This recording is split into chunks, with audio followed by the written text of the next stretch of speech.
Welcome back to the lab. I'm Daddy Brad. And I'm Daddy Clay. This week's lab is brought to you by Baby Bjorn. European design and dad-friendly, Baby Bjorn. Today we're going to be talking about snot. Yeah, it's cold and flu season again, runny noses and coughs. So I decided to put together a little visual for you using just this little bulb. This morning before the kids went to school, I actually extracted all their snot and I brought it in.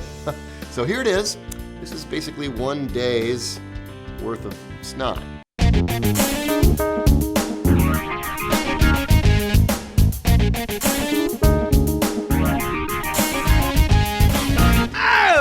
That's exactly why we're bringing you this whole episode on snot management. Do you think Baby Bjorn's having any second thoughts? Oh, I think snot. As I'm, that's not funny. Dude, they're different colors. Yeah, it's three different What kids. is this, like Cooper? That may have been a little brain, actually. I may have sucked too hard. It's like 500 points of the SAT in there. Okay, we want to start out by saying we're talking about the common cold here. You know, the crud, the gripe, nothing too serious. The gripe.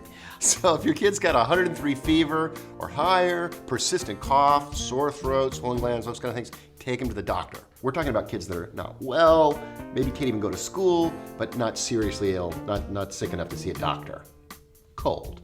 Quiz! Which of these cold medicines is most effective at treating the symptoms of children under 6?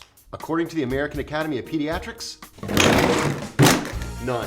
That's right, after a survey of 6 different clinical trials, they discovered that these medicines had no effect on symptoms when compared to placebo. Placebo? They give kids after birth? Placenta, it's close. Oh, yeah, interesting. Okay, although these medicines aren't effective in eliminating cold symptoms, they can have negative side effects, usually because of improper dosing.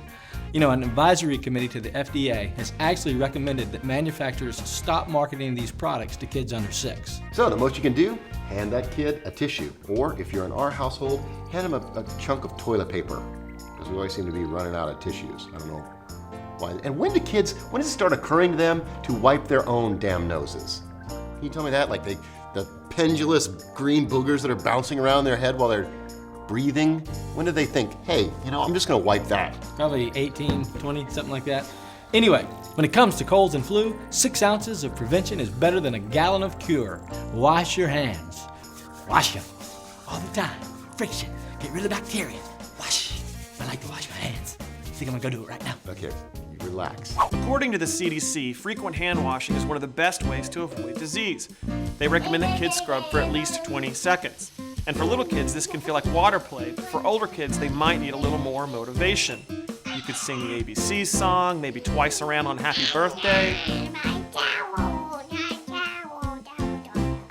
You could keep a little doll by the sink and encourage your child to give the doll a bath. There are also really cool soap dispensers, such as squid soap. Puts a red mark on your hand, and you have to wash long enough to get that red mark off. Foam dispensers are pretty fun, and you could even teach your kid to blow soap bubbles. Whatever it takes to get to 20 seconds. You know what really gets my goat? What's that? It's the dose and dump at the daycare. Oh, yeah. Dose your kids up in the morning when they have a fever and just dump them at the daycare. No. Everybody's done it. Not everybody's done it. It's bad, it's immoral. It's like this game of chicken you're playing with your daycare provider. It's fundamentally dishonest and you should not do it. So you're telling me you've never done it? Well, my wife and I both work. What does that have to do with anything? Lots of both parents work. Because we have it harder than everybody else. What are you talking And I'm about? really super important. I have this important job of being an internet celebrity. What does that have to do with anything?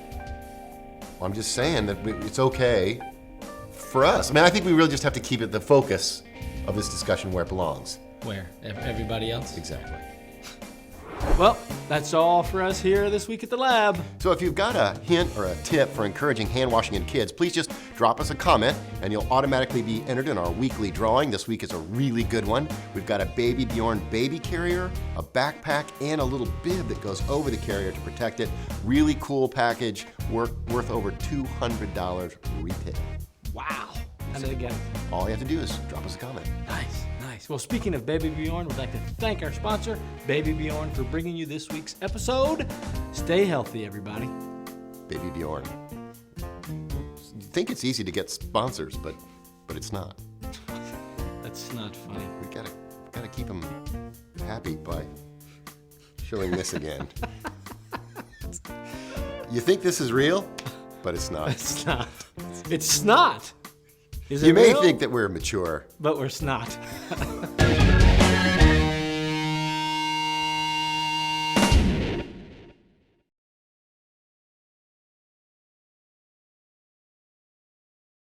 We're snot. Snot. Some people might find this segment useful, but it's not. But it's snot. You might think we're mature, but we're snot. That works. Poop. I just thought I'd get one in because we hadn't said it the whole segment. Now that's not funny.